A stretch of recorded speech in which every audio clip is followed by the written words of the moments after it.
Ako prvé si pripravíme podkladový náter. Zmiešame lepiacu hmotu Weber Tex 915 s vodou v pomere 1:10. V prípade, že je izolácia celoplošne prilepená, očistíme uvoľnený pieskový posyp štecom a natrieme pripraveným náterom. Pred lepením vyskúšame tlakom ruky správnosť nalepenej hydroizolácie k podkladu. Miesta s bublinami je potrebné rozrezať, prelepiť a zaizolovať poškodené miesta. Následne začíname s prípravou hmoty Weber Tex 915. Na lepenie izolačných dosiek sa používa ako dvojkomponentná asfaltová hydroizolácia spodnej stavby s práškovou zložkou Weber Tex 915.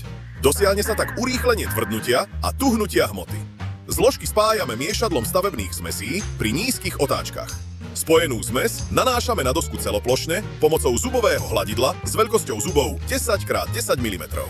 Lepenie na body je neprípustné. To isté platí aj pre lepenie na rámček po obvode dosky a 3 body do plochy.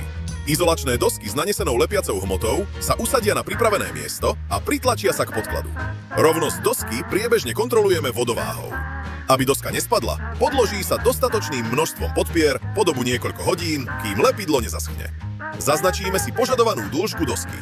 Na rezanie soklových dosiek Izover EPS Sokel 3000 použijeme pílu na rezanie izolantov alebo ručnú pílu na izoláciu.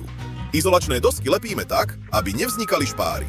Pokiaľ špáry vzniknú, do 2 mm je ich možné ponechať. Špáry od 2 do 5 mm sa vyplnia prírezom izolačnej dosky, prípadne polyuretánovou penovou hmotou. Špáry nad 5 mm sú neprípustné. Na záver izolačné dosky natrieme lepidlom a omietkou, prípadne položíme obklad. jmbonline.sk